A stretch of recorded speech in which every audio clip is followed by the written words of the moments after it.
כל זאת ועוד, אך תחילה אנחנו עם קבוצות רכישה, איך לא, כל הסכנות, כל היתרונות, איך למקסם עסקה במסגרת קבוצת רכישה, והאם זה הזמן לייצר רגולציה בתחום הזה.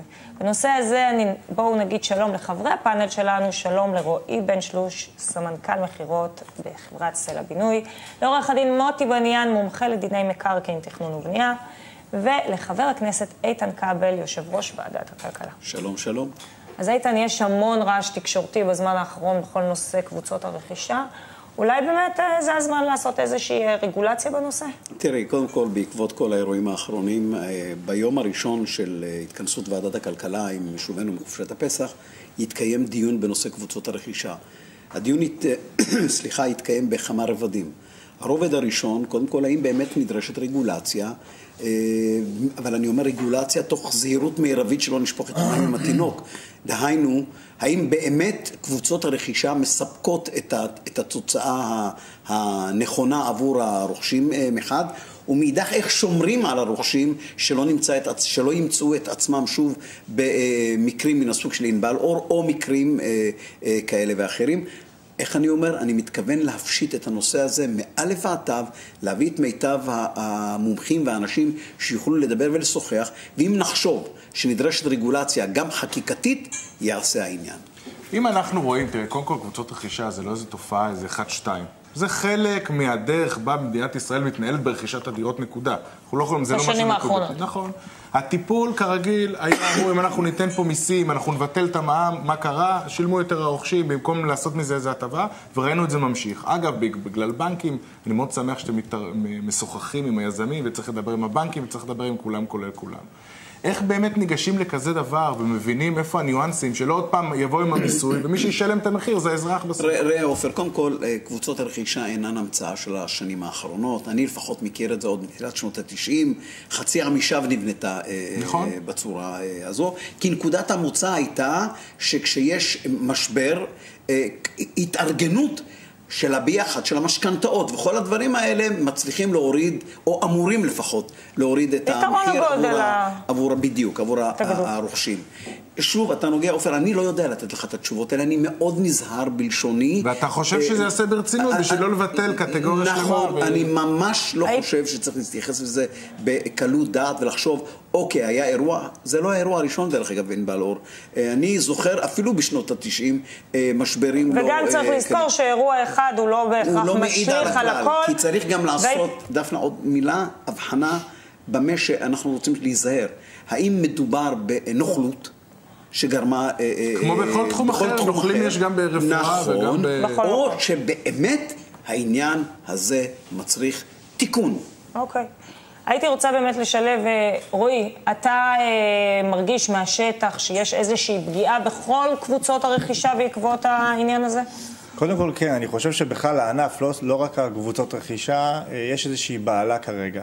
אני מקבל טלפונים ושאלות מלקוחות שקנו ולקוחות שמתעניינים, וזה לא קשור אם זה קבוצת רכישה, עמותת בנייה או יזמות פרטית. יש איזושהי בעלה ופניקה. אז איך נזהרים? איפה צריך לשים את הדגש כדי באמת לתת ללקוחות, לאנשים שבאים לקנות בתום, להיות בטוחים? אני חושב שזה לא מתאים לכל אחד. מי שרוצה לרכוש בקבוצת רכישה או / עמותת בנייה, צריך להיות מוכן ולדעת את הסיכונים שקיימים, וקיימים סיכונים. ויש גם יתרונות כמו למשל המחיר. זה לא אומר, שוב, איתן ציין את זה לפניי, יכול להיות שמקרה כזה או אחר היה שם בכלל נוכלות או רמאות, ולאו דווקא איזושהי תמימות של הרוכשים, ונגד זה לא יעזור שום חקיקה. אם מישהו רוצה לרמות או להיות נוכל, אז הוא יהיה. זה לא יעזור אם נחוקק חוקים בנושא הזה. צריך לשים לב מי קונים ואיך קונים. אבל כן, ברשותך, נכון כשאני אומר שאולי היה כאן מעשה נוכלות, אבל חקיקה נכונה יכולה להוריד למינימום את זה. למשל, שתהיה חובה שהעורך דין לא יכול להיות חלק מהפרויקט, העורך דין שאמור ללוות את זה, רואי החשבון, כל הסטאפ שאמור ללוות ולשמור, שומרי הסף, לא יכולים בשום פנים ואופן להיות חלק מן הפרויקט. אלה דברים שאתה נכון, לא בקבוצות רכישה. יהיו הגנות בעצם מסביב, וגם אני רק רוצה לסייג, כמובן שאנחנו מדברים על מעשי נוכלות, אנחנו אנחנו לא מכוונים למקום זה או אחר, אנחנו לא מכוונים ולא עוסקים בעניין הזה, אני מדבר באופן כולל, כללי, וזה נכון לגבי כל דבר. מה לגבי תקינה, ניסיון, איזשהו פרמטרים, הרי קבלן שבא לבצע פרויקט, אומרים לו שלום, איזה דרגה אתה, מה עשית לפני זה, בוא נראה מי אתה ומה אתה, ולפי זה תתקדם, למה לא ללכת לכיוון כזה, בוא נראה מה החברות עשו. אגב, במכרזים היום, כל בן אדם יכול לקנות כל מכרז, גם במיליארד שקל, יכול להתארגן הבן שלי בכיתה ולעשות קבוצה. אולי זה שם. אבל בקבוצות רכישה, הקבלן והקבוצה המארגנת הם גוף נפרד. נכון, זה מה שאני אומר, המארגן היזם פה. הקבלן הוא לא הבעיה, במקרה הזה הגוף המארגן הוא הבעיה. שהמארגן צריך פרמטרים. הבנתי, מה שנאמר כאן, כמו שקבלן לא יכול להיכנס ולקבל, גם אם יש לו כסף. אז גם לגוף המארגן זה דרך אגב, זה רעיון שהוא כבר עלה בכמה וכמה מקומות. כפי שאמרתי, שוב, אלה דברים שראוי לבחון אותם, ליצור גם מדרגות, לייצר מדרגות של לפי יכולות. בוא, באמת, אין איזושהי חקיקה שמגנה בנושא הזה? תראי, אין ספק טיפים לרוכש, הבן אדם בקצה בסוף. אני תכף אמנה מספר טיפים שלדעתי יכולים לסייע לאנשים שרוצים להשתתף בקבוצות רכישה, אבל המחוקק כבר פעם אחת הוכיח שהוא באמת יעיל מאוד. בפרשת חפציבה ב-2007, באמת המחוקק התערב באמצעות חוק מכר דירות, והיום רוכשי הדירות מהקבלנים הם הרבה יותר מוגנים ממה שהיו בעבר. שוב, זה היה התערבות בדיעבד. בדיעבד. נכון, מה לעשות? עולם המשפט נבנה על בסיס הרס של אחרים לצערי הרב, כמו כל תחום אחר. אבל אי אפשר לעצור את החיים, וגם לא צריך לקבור את הרעיון של קבוצות רכישה. רבבות של אנשים קנו דירות וקונים דירות, ואם הדבר הזה נעשה באופן מקצועי, אין סיבה גם שלא יהיה. אז אני ברשותכם אמנה מספר טיפים שלדעתי לטובת הצופים, בכדי, אני מניח שיש הרבה אלפים ששוקדים ושוקלים האם להצטרף לקבוצה כזו או קבוצה אחרת. קודם כל, אני אחלק מבחינת האנשים שאמורים לטפל בקבוצת רכישה. חוץ מהמארגן הלא בהתחלה זה אותם שומרי הסף, נותני השירות. עורכי הדין וכדומה. אני רוצה לפני עורך הדין שכל כך מדברים עליו שהוא צריך להיות הנאמן של הכסף, ועל זה אין ספק, הוא צריך להיות הנאמן עם פיקוח של רואה חשבון. השומר סף הראשון הוא דווקא אדריכל של הפרויקט. הלוא כל קבוצות הרכישה האלה הן קמות על רגע הבטחות, על רקע של תכנון ובנייה שאנחנו הולכים פה לבנות בניין של 40-50 דירות בשעה שאפילו 10 דירות לא מאושרות. לשבת רק עם המארגן שהוא יבטיח להם שתוך שנה-שנתיים אני מביא לכם אישור של הוועדה המחוזית, של הוועדה המקומית, זה לא דבר שהוא תקין. בעצם אני יוצר פה, אתה אומר, אנחנו בכל פרויקט הבטיחו לכם פרויקט, תוודאו שזה הפרויקט בבקשה. בוא נאמר ככה,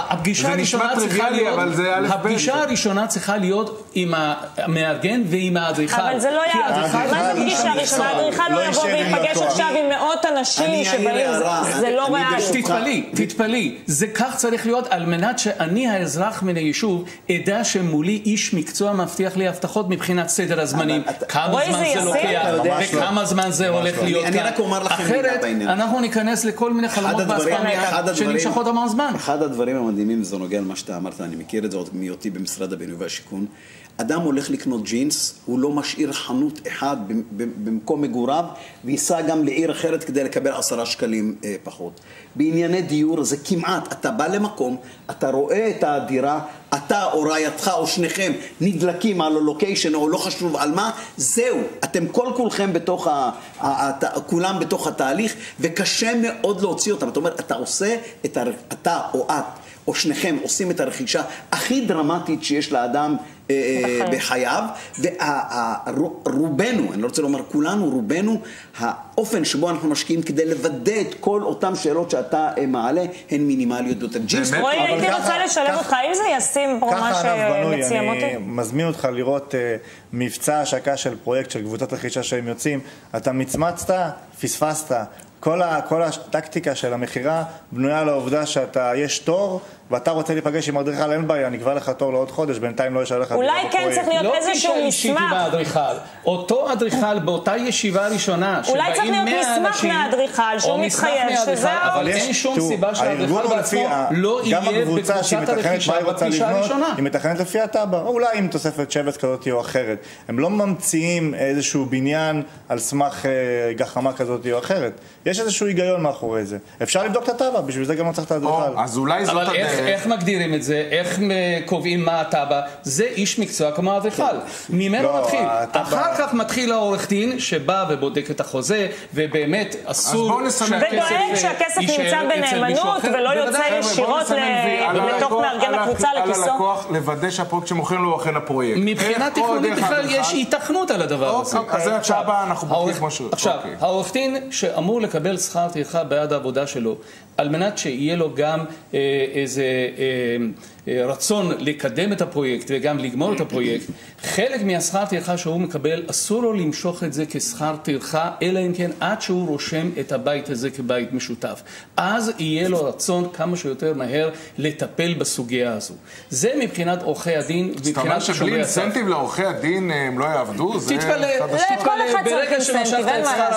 ברגע שמשכת את שכר הטרחה, המהירות שאתה רושם את הבית הזה כבית משותף, היא הולכת ופוחתת. הלוא כשאתה קונה דירה, כל מה שאתה רוצה לקבל תת חלקה בצורה של נסח טאבו. וזה מאוד מאוד מתערב. דבר שני, אנחנו צריכים להיכנס עכשיו לעניין של המארגן. המארגן אסור לו למשוך כסף לפני שהוא מביא היתר בנייה. לא מסמך הוועדה המקומית שמאשר עקרונית, אם תעשה רשימת מכולת, אז אתה מקבל היתר בנייה. היתר בנייה, נייר של ממש. ורק מעבר לזה, לפי קצב התפתחות והתקדמות של הפרויקט, שיוכל למשוך את הכספים שלו מהעורך דין. אני חושבת שזה מאוד נכון. רועי, אני חושבת שזה גם מה שבעיקרון קורה בשטח במקומות שעובדים כמו שצריך. אם חברה עובדת כמו שצריך, אז כן, אמור להיות הפרדה מוחלטת בין הקבלן, שהוא הגוף המבצע, לבין החברה המארגנת. אסור שיהיה ביניהם קשר, זה צריך לעבוד ככה, וככה זה עובד לפחות במקומות שאני מכיר. במידה וזה אחרת, זה גם עבירה. אני מבקש לשאול משהו את איתן לקראת סיום. אנחנו מדברים ומתחיל הלחשושים על רגולציה. כמה זמן לוקח בשביל שאנחנו נניח את דעתם של הרוכשים שהם פנו לחברה הנכונה ומשתתפים בפרויקט נכון? כמה זמן לוקח? זה נדבר אחרי המבול או שזה משהו שעובדים עליו? תראה, אנחנו לא יכולים לצפות את כל האפשרויות. הרי בסוף, גם אם שמת לב, גם הטיפים שניתנו פה, הם על סמך תקלות ניסיון. זאת אומרת, בסופו של דבר אתה מנסה לראות את מה שעומד מולך, ומשתדל לצפות פני עתיד ולראות כל מיני אפשרויות שעלולות לנבוע כתוצאה מהניסיון. אין לנו ולא תהיה לנו לעולם אפשרות לסגור את כל הדברים. ובכל זאת, כמה זמן אנשים רוצים לדעת, נניח, או שאנחנו אומרים, צריך רגולציה. לא, רגולציה, הכוונה היא לייצר בחוק לוז, 10 דיברות, שידע... עשה ואל תעשה. בדיוק, עשה ואל... זאת אומרת, קודם כל בחוק ייכתב, אלה הדברים שחייבים שיעשו, על ידי... שאי אפשר גם לוותר עליהם, שנקרא הוראות קוגנטיות. בדיוק. אי אפשר לוותר עליהם. אלה ההוראות, אם תרצה, הרצון שלי הוא לייצר רגולציה, אני אומר איזה סוג של 10 דיברות, שאומר, אם אתה נכנס לקבוצת רכישה, החובה עליך לעשות וי על כל אחת ואחד יפה, מבלי להרוג את קבוצת אחד מאוד הרכישה. חשוב, קבלן שבונה את הבניין עבור קבוצת רכישה חייב לתת הבטחות לפי חוק מכר דירות לגבי ליקויי בנייה. כי חוק מכר חל רק על קבלן שמוכר. אם לא כותבים לו בחוזה שהליקויי בנייה יהיה תחת הכותרת של חוק מכר דירות, אז אלה שרוכשים את הדירה מבחינת ליקויי הבנייה יהיו ממש במצב קשה. חשוב מאוד. תודה רבה לכולכם. תודה לכם. תודה.